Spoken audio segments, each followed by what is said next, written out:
Здравейте, приятели! Обещала съм ви да наблегнем на нашия ритуал на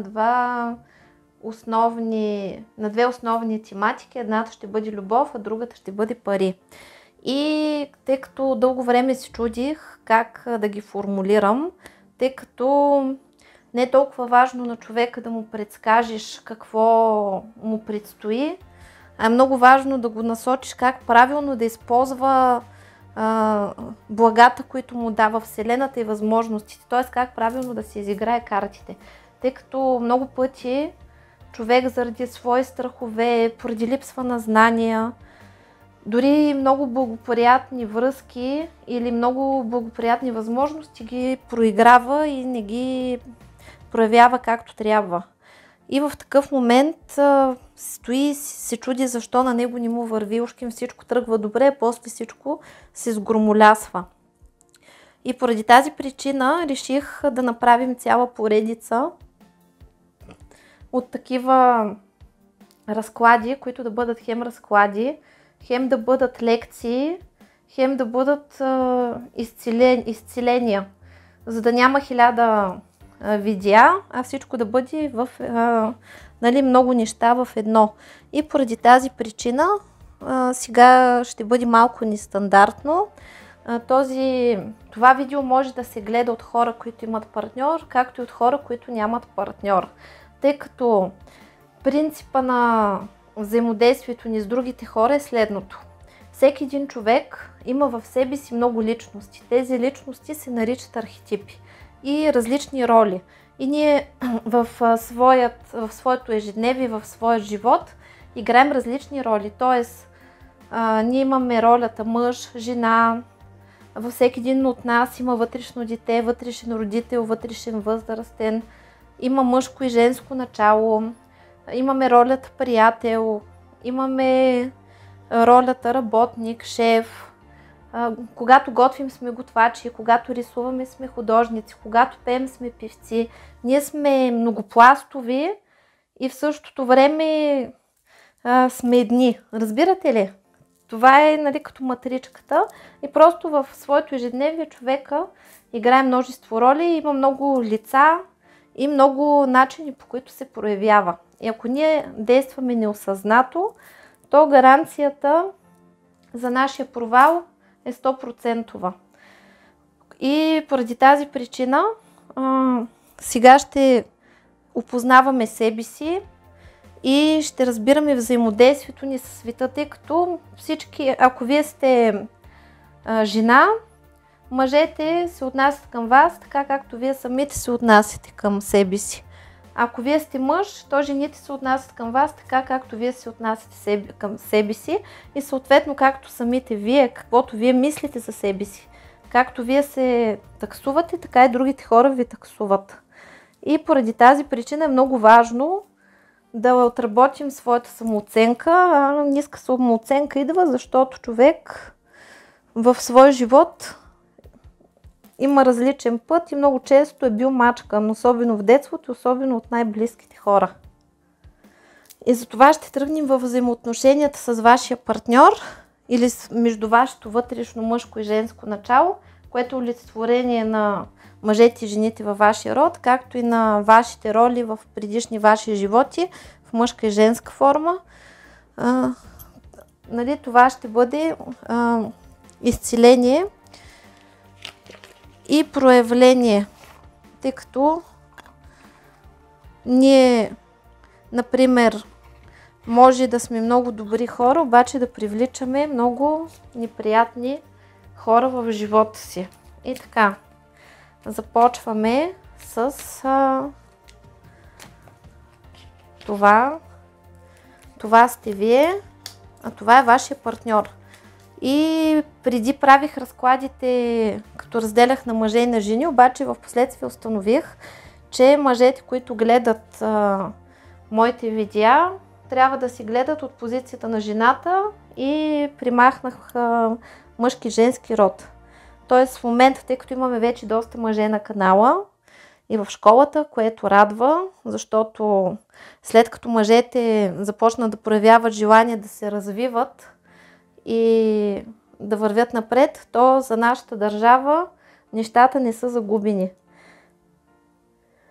Така, това сте вие, това е вашето вътрешно дете и това е вашето вътрешното дете на вашия партньор.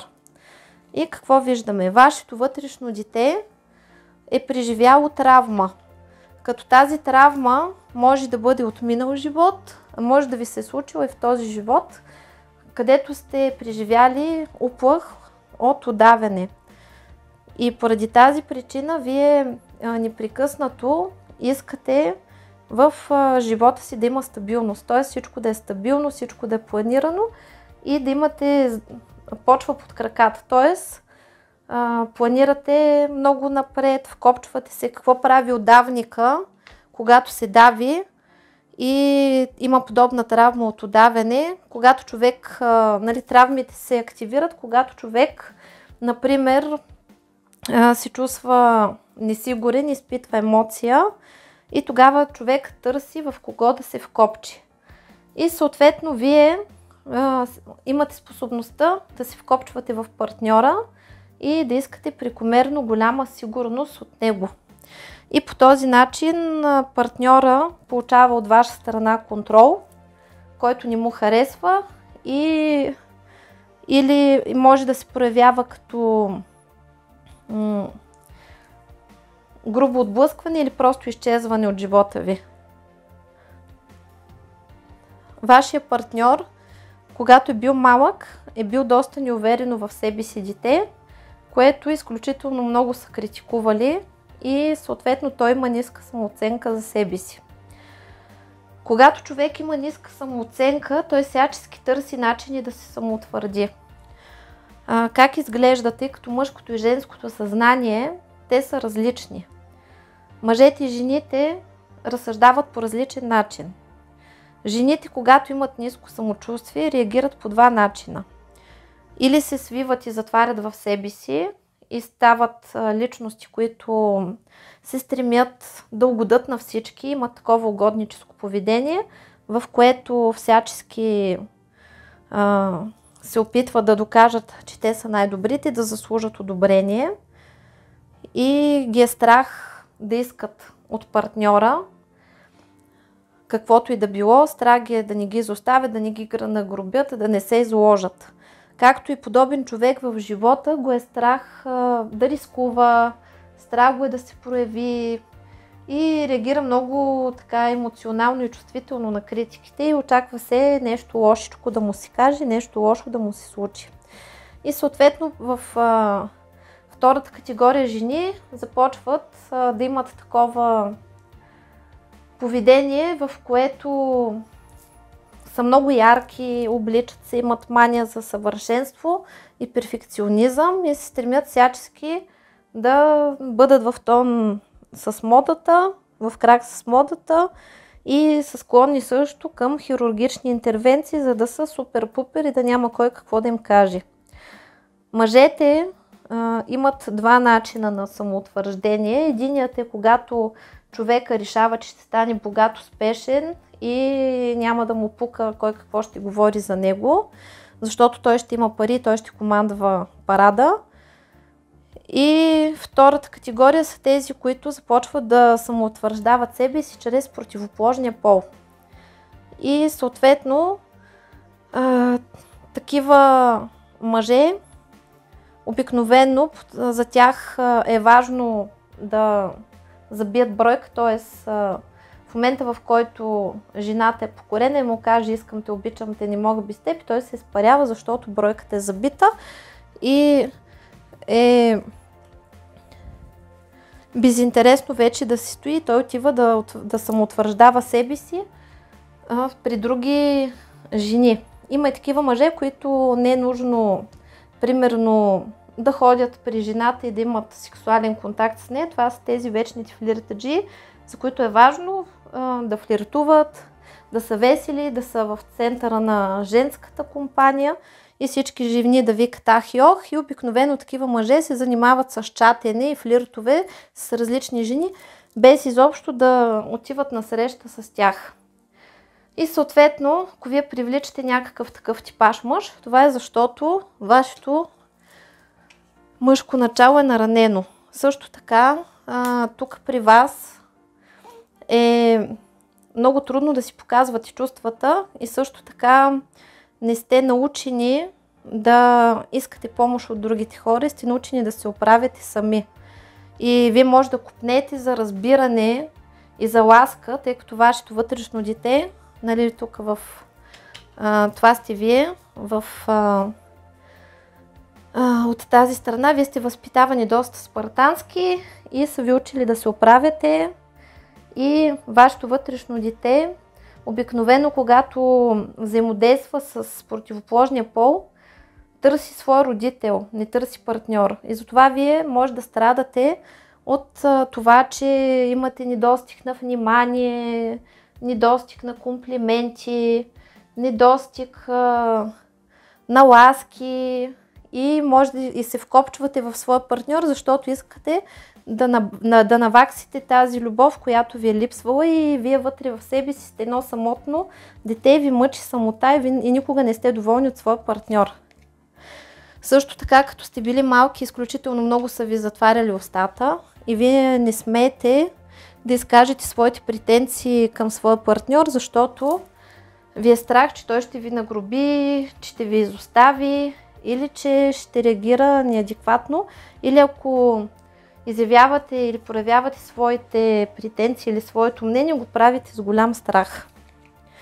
Също така сте живели в скандали, мразите скандалите, не обичате да ви говорят и да ви критикуват.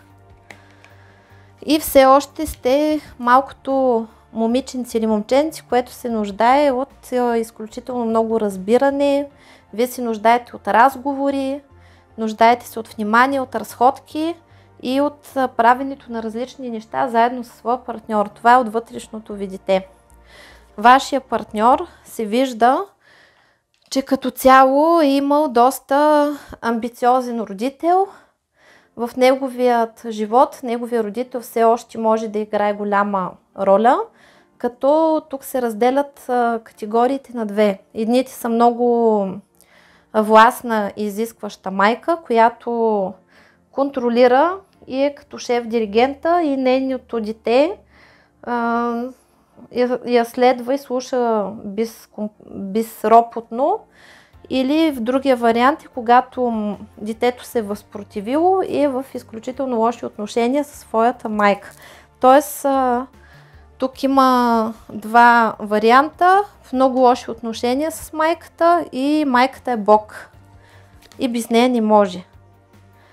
Също така, във вашия партньор има много агресия, тъй като е бил доста контролиран, доста строго възпитаван и не са му давали възможност заради авторитарност в семейството да изразява своето мнение, своето недоволство и съответно такива хора обикновено се изливат агресията и недоволството върху други хора, най-вече върху противоположния пол.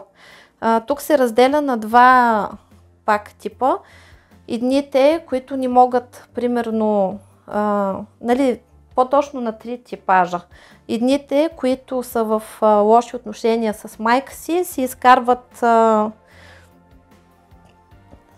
изкарват лошите емоции върху целия женски свят. Ако вие сте мъж и гледате, нали, от тази позиция, тук, нали, ролята на майката и на бащата като цяло, нали, като на цялото семейство. Нали, тези, които са в лоши отношения с родителите си го изкарват това на целия женски или мъжки свят. Вторите, където обожават майка си или баща си, те не дават дума да се издума за родителя и спадат в пълна агресия, когато нещо лошо се каже за родителя и за това, примерно, вие може да влизате в конфликт, ако тръгнете да воювате с родителя, защото искате вие да сте на първо място, а не родителя при вашия партньор, то тогава вие ставате жертва на агресията на това дете. И също има още един типаж, където много авторитарни родители, които го командват. Той пред родителите не може да приде и си го изкарва на всеки друг, който може. Така, тук при вашия партньор се вижда, че има строго изграден модел на поведение с родителите и обикновено е бил пренебрегван и поставен на по-заден план. И вие двамата с вашия партньор, когато влизате в отношения, възникват този триъгълник снаха, свикърва и сина на свикървата. Възниква, защото вие влизате като две дечица, които се борят за вниманието на родителя. И съответно тук при вашия партньор може да има отхвърляне, в смисъл, че той може да има брат или сестра и брата и сестрата са толерирани от родителите и вашият партньор е като отритнат, като отхвърлен, нали, това е втория вариант. И все едно не е дете на родителите си и вие може сами да стоите и да си казвате как може, примерно за сестра му да има всичко, а за нас да няма нищо, или примерно свикървата да гледа на брат му децата, а нашите да ни ги гледа и прочие. А втория вариант са такива, в които е разбито семейството и примерно майката е останала сама и се е вкопчила в своето дете и не дава въздух и е на всяка манджа миродия. Нали, това е в детските травми. А да видим сега в родовата матрица какви травми има. В родовата матрица винаги има съперничество. Винаги има някаква мечтателност. Т.е. вие сте човек, който мечтае много да има семейство. Много често обаче вашият образ за партньор е много нереален, т.е. не съответства в реалността и вие имате такива очаквания от човека от среща, които той няма как да покрие. И другото, което е много често си нафантазирате самия човек, т.е. напудряте го и му приписвате качества, които той няма, защото вие имате една мечта и се стремите да я постигнете. И в такъв момент нямате реалната представа за човека от среща, имате идеята искам къща, сватба, имате мечти от приказки, които сте чели и в един момент бързате и избирате партньора, като най-често избирате между няколко, обаче вие винаги избирате неправилния и после нещата рухват. И след това следва раздяла. Или имате такава, тъй като вие живеете в свой собствен свят, нямате реална преценка за противоположния пол, се случва така, че вие започвате отношенията, хвърляте се през глава и изведнъж с човека се разделяте, даже без видима причина. Обикновено избирате такива момченца, или партньори, които са несамостоятелни, които са зависими от родителите си, които нямат свое мнение, а в същото време вие трябва да живеете в такива отношения, в които и двамата човека да сте лидери. И т.е. вие търсите за себе си пълноправен партньор, а ходите и избирате такива, които не са много окей. И съответно провеждате битки и сражения за своята мечта. И вземвате функциите на партньора и го правите пасивен. А вашия партньор, той първоначално се вижда, че е човек, който си търси сродна душа. И е човек, който обича да помага и обича да е полезен. Само че какво се случва? Когато вие вземете функциите на своя партньор, то той не може да се прояви като такъв, какъвто иска да се прояви. Също така, при вас има такава програма, в която родителите винаги са против на някой от двамата. Тук при вас винаги има съперница, като тази съперница не е задължително да е любовница, може да е майка, сестра, дъщеря. Ето, нали, майка, сестра, дъщеря. И винаги се получава така, че когато заживеете в един дом с вашия партньор, той или няма собствен дом, или дори да живеете отделно, неговите близки се бъркат прекалено много във вашите взаимоотношения и той не е самостоятелен. И обикновено вие се ръководите от това, че има любов, а после се превръщате в слугиня. Това са родовите сценарии на мъжкото и женското начало, т.е. в момента се рушат повече патриархалните системи, отколкото тези новите, където жената трябва да се научи да уважава мъжа, мъжа трябва да се научи да уважава жената. Така, по времето на това изцеление може да получите дискомфорт, може след това изцеление да ви се плаче, тъй като ние нищим ваши травми. И така, нека сега да видим разговор между вас и вашият любим човек. Така, как вашия партньор вижда отношенията си с вас. Я да видим.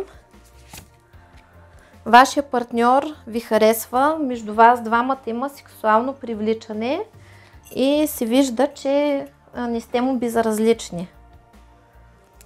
Смята, че сте красиви, готов е да приема вашите различия, но в същото време се вижда, че човека иска да има и свобода, което означава, че иска, за да бъде с вас, вие да му давате нужната свобода. На какво се дължи това? Значи мъжкото и женското съзнание се различават. Начина, по който мъжа възприема жената и жената мъжа, нали, любовта, гледните им точки в любовта изключително много се различават. Например, мъжа, той отговаря за материята, а жената отговаря за енергията. И съответно, самият мъж, той е устроен да мисли повече материално. Мъжа мисли за прихрана, как свят светува. Нека погледнем как са съществували мъжете и жените. Тоест, какво прави мъжа? Мъжа строи къщата, жената обзавежда. Мъжа отива на лов и носи лова, нали, той осигурява храната, жената я приготвя. Съответно, мъжа като генетика и като начин на мислене, той не е свикнал жената да бъде нон-стоп до него. Няма друго време, в което мъжа и жената до такава степен да са били заедно, както сега, тъй като преди мъжа какво е правил? Всеки си е знаел работата. Тоест, първоначално мъжете са се събирали на групи и са отивали на лов. Жените са оставали в къщи, заедно с децата и с възрастните хора. И обикновено са оставили някаква група, такива пазачи, които да пазят селището от нападения. И съответно мъжа се влюбва в отсъствието на жената. Т.е. колкото жената е по-дефицитна, толкова е по-интересна на мъжа. Затова едно време, когато мъжете са отивали на поход, на война, да правят различни неща, дали съкровища ще търсят, дали нещо друго ще правят, дали те са имали там свои мъжки си неща и са отивали на път, като са носили кичурчи от косата на любимата, нейната кърпичка с парфюмчето и там някакво портретче. Виждали сме ги тези неща във филмите и в книгите. И си ги носили тук до сърцето и си казвали: о, любима, ще се върна и отивам да върша подвизи за своята любима. За мъжа е изключително важно да знае, че до себе си има жена, на която може да разчита, която ще го чака, която го обича и която ще му бъде вярна. И той може да й вярва и да й се довери. Където и да отиде, да не се притеснява какво се случва с нея. И следователно, жената пък обратно на мъжа, тя се привързва към мъжа от неговото присъствие. Едно време изобщо не са питали жените за кой искат да се омъжат. Те са ги омъжвали за който преценят и са им избирали партньорите по разумност. И жените са възпитани така, че ако прикарат известно време с един мъж, те се привързват към него от неговото присъствие и грижата за него. Отделно в хормонален аспект, когато жената и мъжа правят секс, между тях двамата се оформят енергийни канали и съответно жената, когато прави секс с мъжа, нейната хормонална структура и тялото започва да се приспособява към конкретния мъж, тъй като ние жените не сме създадени да бъдем с много мъже. Нали, не е предвидено да имаме страшно много партньори, т.е. всеки сексуален контакт с един мъж, той първо ни вързва към него за 7 години. Второ, нашата хормонална система, влагалище, хормони, вагинална среда започват да се структурират към този мъж, за да може да се износи неговото поколение, да бъде здраво поколението и съответно ние ставаме собственост на този мъж в хормонален аспект. И за това може да забележите следното, че може за някой особено да не ви пука, обаче след като правите секс с него, започвате да се привързвате към него, тъй като чрез слюнката, чрез пота, чрез физическият, интимния, енергийния контакт, ние се сливаме и създаваме своя собствена структура. Отделно, когато двама човека имат взаимоотношения един с друг, се ражда от тяхната енергия една същност и това се нарича ангела на любовта. И този ангел вече зависи какъв е. Той или живее дълго, или изобщо не живее дълго, просто умира много бързо, когато не е построена правилно енергийната структура между двамата партньори. И съответно, когато жената прикарва прекомерно много време с един мъж, тя се влюбва прекомерно много в него и почва да не може без него. А когато остане без него, може да го разлюби. Това е класическия сценарий, когато мъжът отива на гурбета, жена му си намира любовник през това време, защото остава сама, има нужда от внимание. И затова запомнете, че жената се влюбва в присъствието на мъжа, а мъжа в отсъствието на жената. Тоест, колкото е по-заета жената, колкото повече свой свят има, колкото повече свои дейности има и колкото по-малка нужда има емоционална от мъжа, толкова е по-желана от самия мъж, тъй като мъжа в своята природа той е ловец и обича да завоюва жената.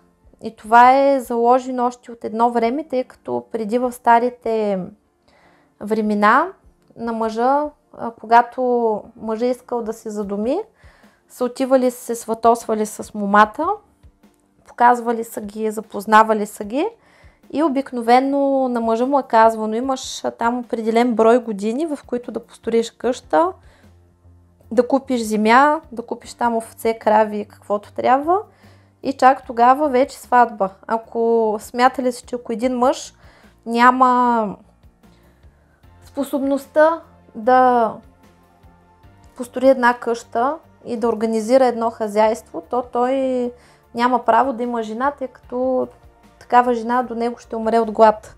И такъв мъж няма право да има жена, да има семейство, защото ги обрича на гибел. Затова и в миналото, в истинската история няма бедни хора, тъй като всички са се стремили да имат и да бъдат добре. И съответно, когато мъжа си заслужи жената и се труди за нея, той после си я цени. И когато си построи къщата, когато живее с мисълта, аз ще имам жена, постигам всичко, мен ме признават за мъж, той после тази жена си я гледа като писано яйце. Вие може да сте били свидетели, примерно, на такива мъже, където живеят с лоши жени, жените ги тормозят, мачкат ги. И като му кажеш на този мъж, като се оплаква от жената си, защо ни я зарежеш тази жена? И той казва: о, ти знаеш колко пари съм вложил в нея. Абсурд. И сега да започвам на чисто с новата, абсурд. И пак наново, и пак пари, и пак труд, и пак всичко. И отделно има едно такова мислене, то има етап, обаче си е пълната истина, където от добрите жени мъжете си тръгват, защото си мислят, че има по-добри. А от лошите жени никога не си тръгват, защото ги е страх, че следващата може да е още по-лоша като цяло. Когато жената дава на мъжа пълната свобода, защото е заета със себе си, със своите си проекти, има си самочувствие и има избор. Т.е. когато се появи пред нея един мъж и тя започва, когато жената си има свои изисквания, тя не се вкопчва за мъжа, не се вкопчва в самия мъж, а тя си казва: той е фирка, май няма да го взема, на мен пиеш мъж не ми трябва. Мъжа почва да се замисля дали да ни спра да пия, обаче ако си го вземеш фиркаш и после му кажеш няма да пиеш, той ти вика откъде на къде. Обаче от самото начало, ако ти си имаш изисквания и го отхвърляш докато той не ти се докаже, тогава нещата стоят по друг начин. А когато жената стои и си казва дали този мъж ще ме гледа, дали е достатъчно работлив, дали изкарва достатъчно пари. Сега много мъже ще кажат, че сме комерциални и прочее, обаче жената има право да гледа дали мъжа е способен да изхранва, защото жената е човек, който ражда. И когато забремене съответната жена, тя трябва да има сигурност, в която да може спокойно да износи едно дете, да си позволи да не работи. Както виждате, нашата държава особено грижи не полага за родилките.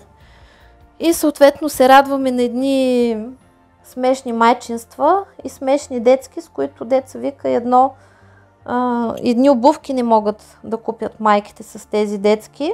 И съответно е нормално жената да си търси партньор, който да може да осигури своето потомство и своята жена. Затова е нормално да се гледа дали мъжа изкарва добре.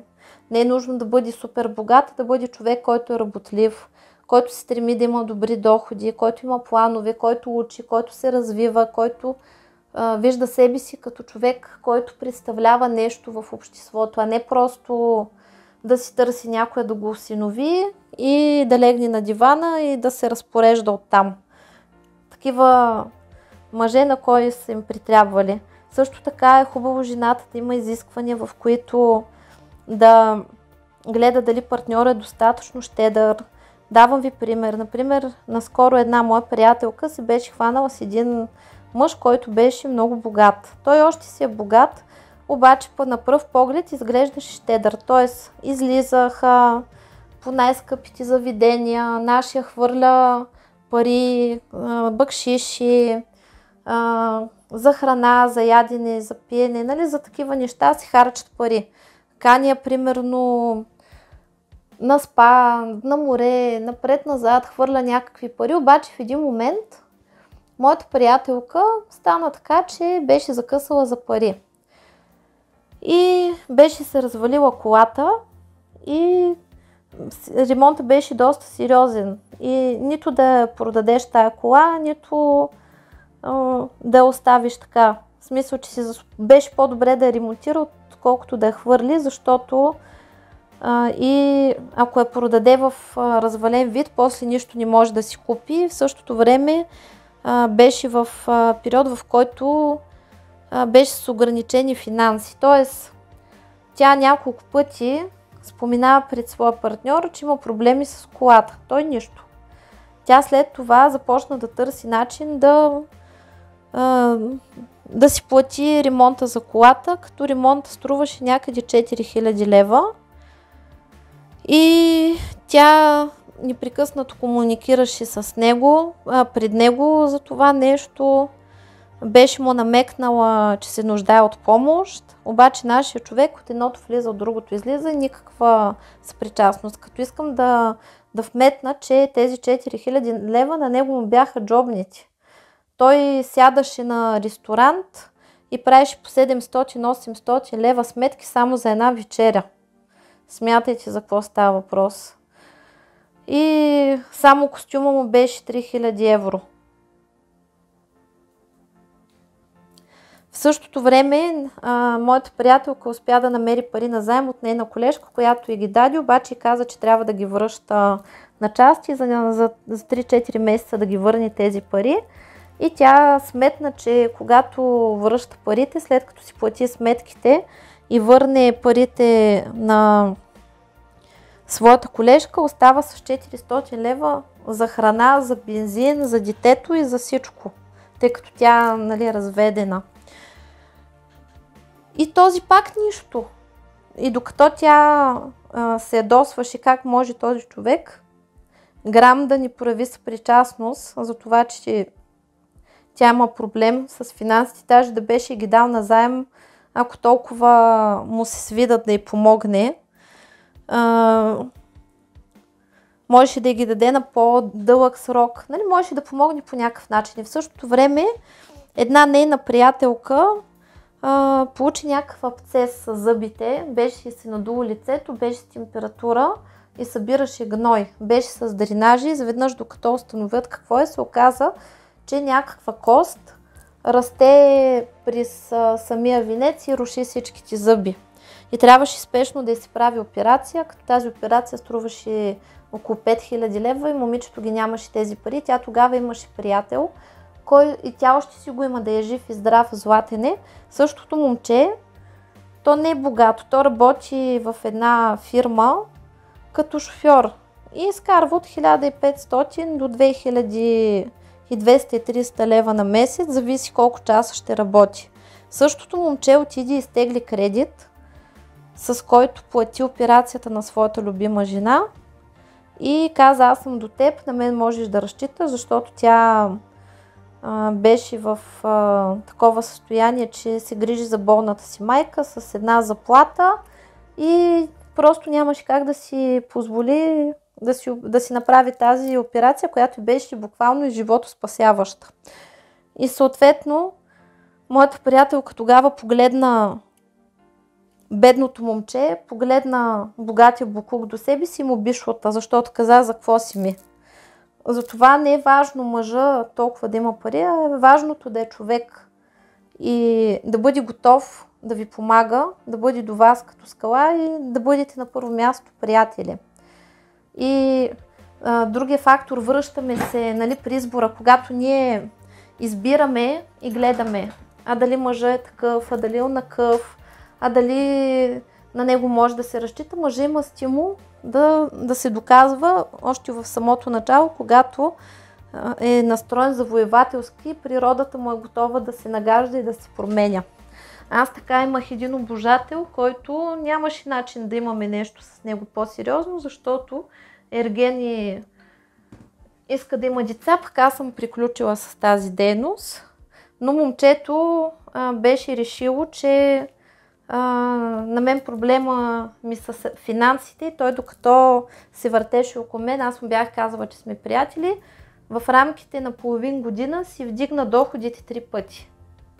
Разбирате ли? Когато има стимул и още ние си останахме с него приятели, още ми е благодарен за това, че благодарение на мен е приборил себе си и страховете си, е взел решения, които преди не му е стискало да ги вземе.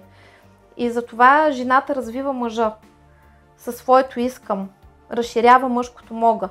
И примерно как изглеждат повечето мъже. Мъжа, примерно, му е достатъчно в една такава малка стаечка, като тази, в която снимам, да има едно легло, една маса, един стол, един хладилник, един гардероб, да има 2 чифта къси панталони, 2 чифта дълги, 2-3 чифта гащи и 2-3 блузи.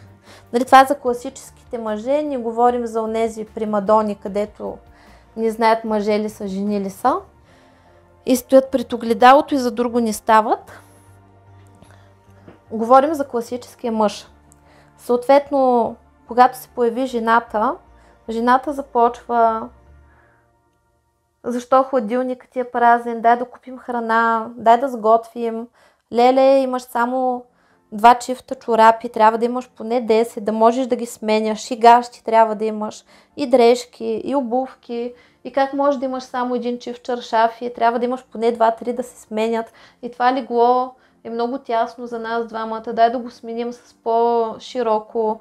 и как може само един стол, а са приятели и нали кара мъжа да се разширява. В един момент тая малка стаечка става недостатъчна, жената стимулира мъжа да отиде в апартамент, да си купи нещо и поради тази причина мъжа се нуждае от жената да се развива. И когато жената е влюбена в идеята да има мъж и иска на всяка цена мъж, тя не подбира какво взима, просто се хвърля през глава и почва мъжа на живота ми и още на първата среща е с булчинската рокля, на втората вече си представя битюренската на двете деца, които е родила с този мъж. За мъжа подобна жена изобщо не е интересна, защото тя вече му е на типси и той няма за какво да се старае и за какво да се стреми при нея. А всички мъже са тип герои. Те обичат да ухажват, обичат да се чувстват специални, обичат играта на флирта и затова много често мъжа дава заден. Примерно, когато жената прекалено много подаде, мъжа дава заден, за да може жената да се завоюва наново, пък жената прави грешката да го подгони. И затова е много важно да вие самите да сте в позиция, че искате най-доброто, да не се вкопчвате, да гледате хубаво, да опознавате човека до себе си и да не му ограничавате свободата. Също така се вижда, че вашия партньор е забелязал, че всеки път, когато ви завърти някакви номера, му се стоварва някакво наказание на главата. И това обикновено е когато той манипулира, когато ви ядосва, когато ви провокира вие да се ядосате. И това той обикновено го прави заради голямото си его, защото иска да изпъкне, иска признание. Защо правят мъжете това? Защото ние жените, но не само жените, по принцип защо хората правят така, че развъртат различни сценарии, играят различни роли и вкарват трети лица в своите взаимоотношения с партньора, защото искат признание. Тоест, те смятат, че ако когато партньора смята, че не ги цени достатъчно, ако някъде навън кажат браво, ти си супер, какъв мъж имаш или каква жена имаш, то техният партньор ще се строгне и ще стане много по-ценящ и уважаващ. И какво съм забелязала? Много хора просто не умеят да казват благодаря. Има и хора, които смятат, че след като ти си ми мъж или ти си ми жена, ти си ми длъжен. Никой на никой с нищо не е длъжен. И като цяло липсва елементарното взаимно уважение и комуникация. Най-често ние, когато искаме да получим нещо от своя партньор, не го правим правилно, а го правим чрез критика, чрез манипулация, после това нещо се обръща против нас. Ние не го правим нарочно, а просто така са ни възпитавали чрез критика. И, например, как една жена, пример давам една жена, обаче те много мъже така реагират, как реагира, когато иска да получи внимание от своя партньор. И винаги това е като упрек. Защо ни опрекваме, защо критикуваме, защото очакваме човека да се промени и да се прояви по по-подходящ начин спрямо нас. Когато човек го опрекват и го критикуват, той просто застава в отбранителна позиция, наранява се, активират му се травмите и реагира неадекватно и не много добре спрямо човека, който го критикува, даже спира и да слуша. И как ние реагираме обикновено? Ти вечно нямаш време за мен. Или ти вечно еди какво си, ти вечно еди що си. А когато, примерно, искаме да получим вниманието от своя партньор, е хубаво ние да бъдем малко по-толерантни, да използваме градивен модел на изказ. И аз съм подготвила няколко урока, в които да подберем правилната комуникация с другите, така че да не бъдем негативно критикуващи и деструктиращи и да се научим да избягваме излишните скандали и нараняваници. Тъй като един човек, като го наранат, той винаги отвръща. И от нищо става нещо и падат скандали. И така, как да кажем на своя партньор, че искаме да прикарваме повече време с него? Например, колко ми е хубаво с теб, времето с теб лети. ти направо си вълшебен или вълшебна. Как бих искала или искал да прекарваме повече време заедно? Че кой би ви отказал, ако поднесете нещата по този начин? Дори и в приятелския кръг. Примерно, отивам при някоя моя приятелка и казвам: много обичам да си прекарвам времето с теб, как ли ти, толкова си приятна, винаги всичко знаеш, ти си супер. И подобна приятелка винаги, даже на вас да дойда да ви го кажа това нещо, вие винаги с подобен човек, който ви цени, ще искате да пиете кафе, ще намирате време за него. А за тия, където ви критикуват, където ви съдят, където ви комплексират, вие ще ги избягвате. Нали, всички имаме такива приятели, където отиваш да се видиш. С нея се почва. Първо, горката аз, и почва да си излива всичките неприятности, оплакванията си върху вас. И после, между другото, да вмъкне ти нещо, изглеждаш ужасно, виж какъв гъс си отправа и прочее. Нали, бягаме от такива многострадални геновеви. Другото, което съм забелязала, че когато комуникирам с мъже на лични консултации, мъжете се оплакват, че жените не ги ценят. И жените обикновено не ценят малките неща. Примерно мъжа направил нещо за жената, тя не го цени. И най-често като говоря с жените и когато има оплакване, той нищо не прави за мен, той така, той онака. И давам ви един пример. Наскоро говорих с една мацка, която се оплакваше, че нейният партньор бил егоист, за него винаги всичко имало, за нея нищо нямало.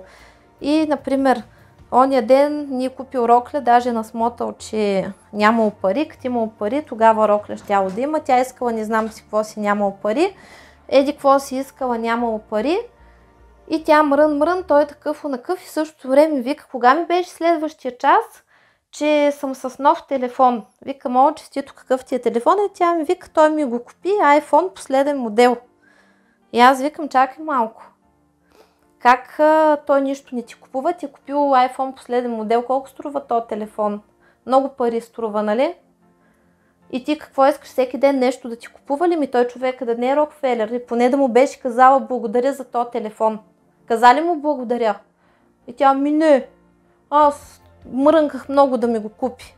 И поне да беше казала едно благодаря. То не може само да искаш. А ти какво даваш за него? Седи и ма гледа. Разбирате ли? Трябва да има енергообмен.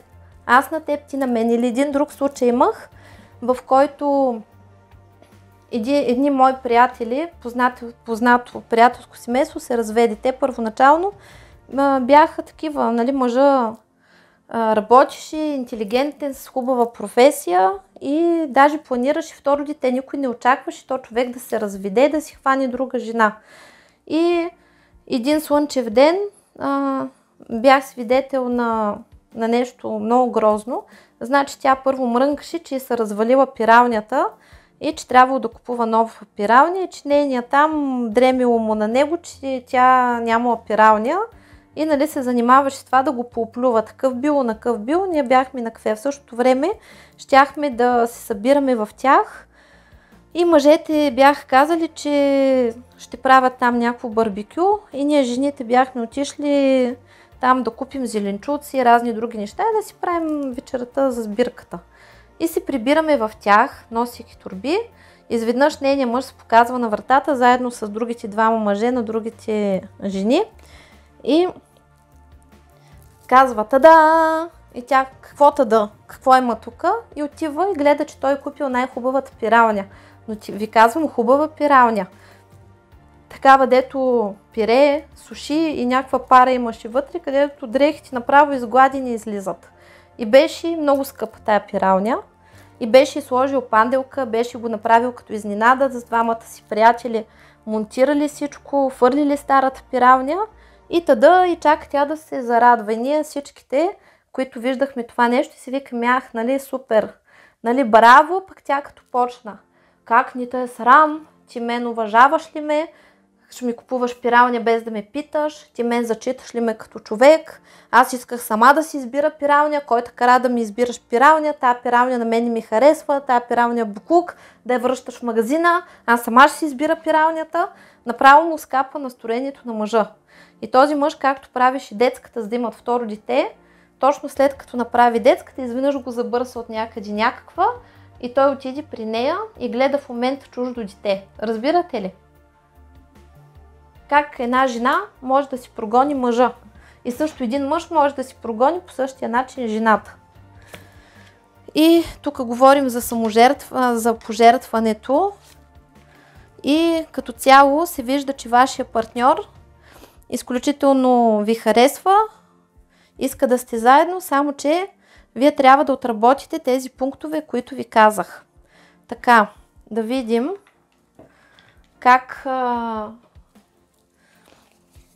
какви чувства има той към вас.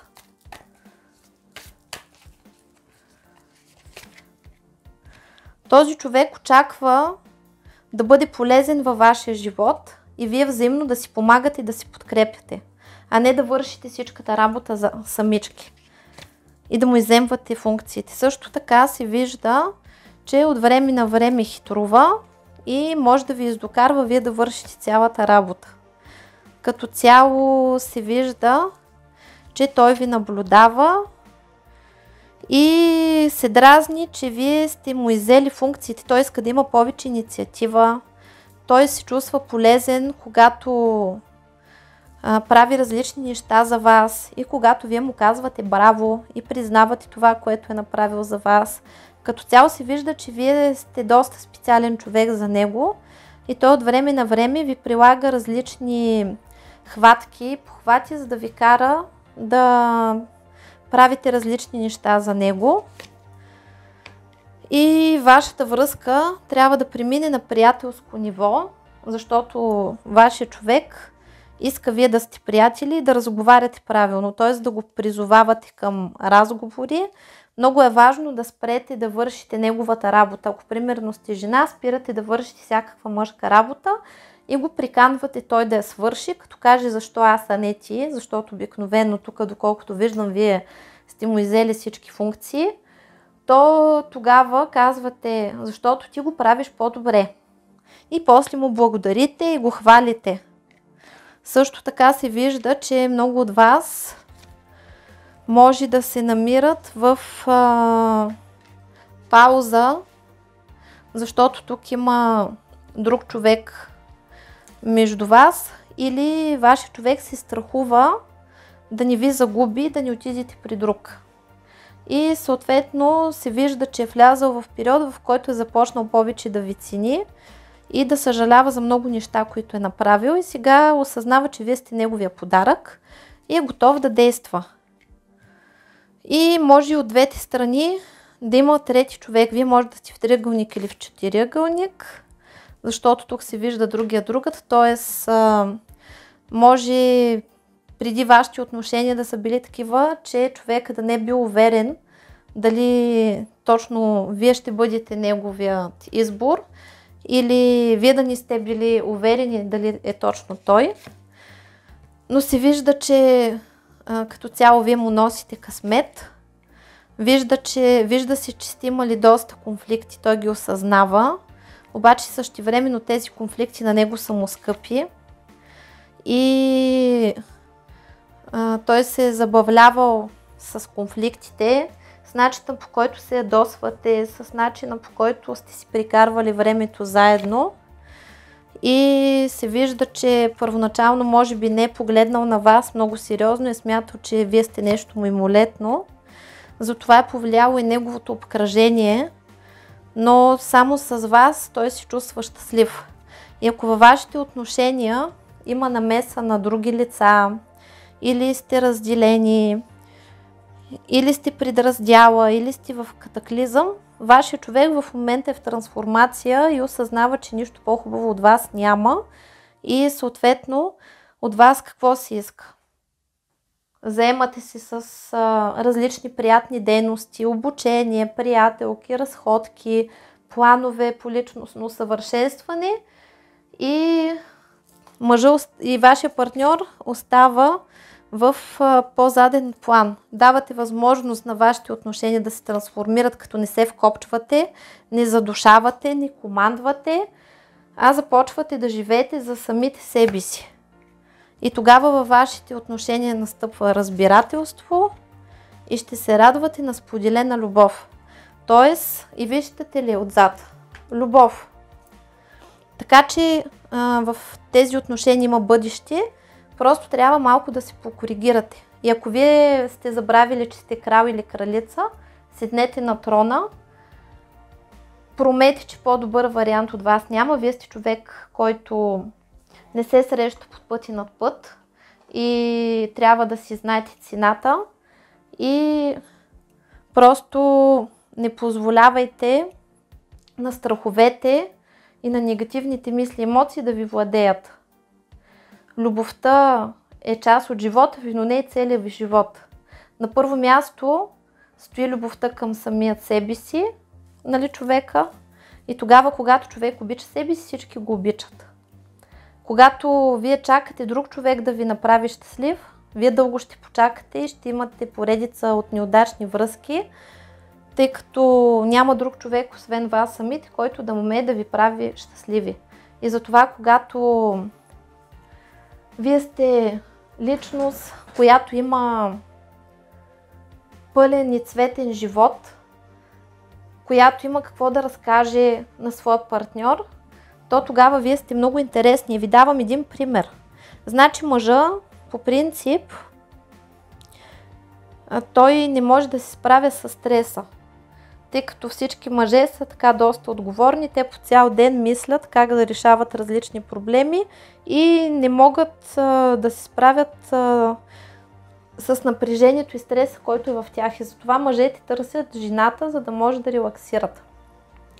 И когато, примерно, жената чака пък мъжа да я забавлява, тя тогава става безинтересна на мъжа, защото се срещат двама човека, които чакат. Единия чака да получи релакса, който жената трябва да му даде, пък жената в ролята на дете чака другия човек да я забавлява като циркаджийска маймуна и нещо не се получават нещата. И как жената разпуска мъжа? Тоест, жената създава, изработва женска енергия, когато е щастлива. И примерно как изглежда една жена, която сутрин е станала, погрижила се да изглежда добре, така че в огледалото, когато се погледне, да се хареса. През това време тя е съсредоточена върху себе си, спазва режими, отделя си там време за красота, за мазане, за маски, за причещица. Дет си вика, дори да нямаш пари, можеш сама да си направиш всичко и пак да си красива.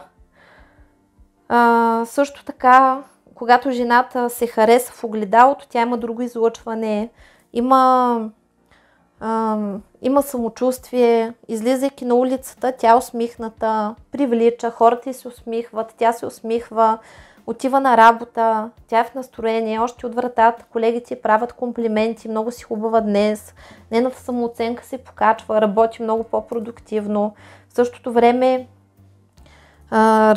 разменя коментари, базици, майтапи, вицове, смях. Той е това казал, он е това казал. След работа отишла примерно на танци, на плуване или се видяла с приятелки, прибира се вкъщи, весела, мъжът ѝ се прибира и тя как си скъпи, добре ли си, как мина работата и той бива, беше тежко изморен и тогава жената започва да разказва какво е правила и започва: аз сутринта така, птички пеят, чуроликат, слънцето грее. За мъжа не е толкова важно какво говори жената, а как тя чуролика и как говори за такива неща, които не са свързани с неговата работа. Извинете. И това го релаксира и го отпуска. И в същото време жената подрежда вечерята, даже и двамата да подредат вечерята. Може, аз например казвам: ела да ми помогнеш да си подредим вечерята, докато подреждаме вечерята, разказвам, а този какво каза, он какво казва, какъв вид съм измислила. После, ако искам да създам по-уютна обстановка, докато хапваме, предлагам да гледаме някой хубав филм, дали комедия. Просто имам такъв план, в който си създавам удоволствие на мен самата, а когато аз съм щастлива като жена и човека до мен е щастлив, всеки в крайна сметка се стреми към щастливите хора, а не към нещастната физиономия на умиращия лебед, който непрекъснато мрънка, как живота е сложен, как всичко е скапано и как иска да умре. Нали? И по този начин мъжа релаксира покрай жената, на него му е интересно. И ви давам един пример. Примерно, вие сте човек, който е купонджия. И сте душата на купона. Където и да се появите, купона тече. И примерно отивате в някаква компания, в която всичко е много тъпо, обаче вие се появявате, правите купона, всички се забавляват и си заминавате. Вие за тази компания сте изключително желан гост. Вие ще ходите там, докато си чешете егото, примерно, защото всички ви викат: о, ти си душата на компанията, ти си супер, добре, че си ти и прочее. Обаче изведнъж ви поканват в друга компания, където всички са купонджии и вие започвате да се забавлявате без да се изтощавате, вие да въртите купона, всички купонясват и става супер. Следващия път ви канят на купона, на два купона, на този, където вие сте центъра на вниманието, или там, където тече големия купон. Вие къде ще отидете? Най-вероятно аз, примерно, бих отишла там, където тече големия купон и всички умеят да се забавляват и няма да чакат на мен.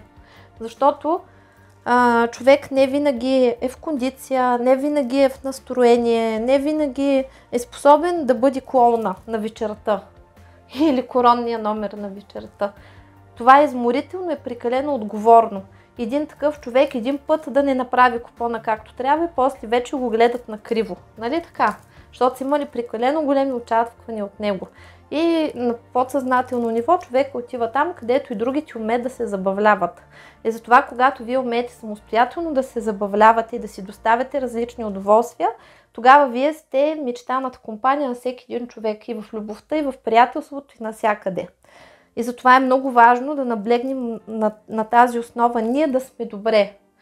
И както аз съм научила моето домочадие вкъщи, ако аз съм щастлива, е щастлив цял народ. Ако аз съм нещастна, е нещастен цял народ и да му мислят.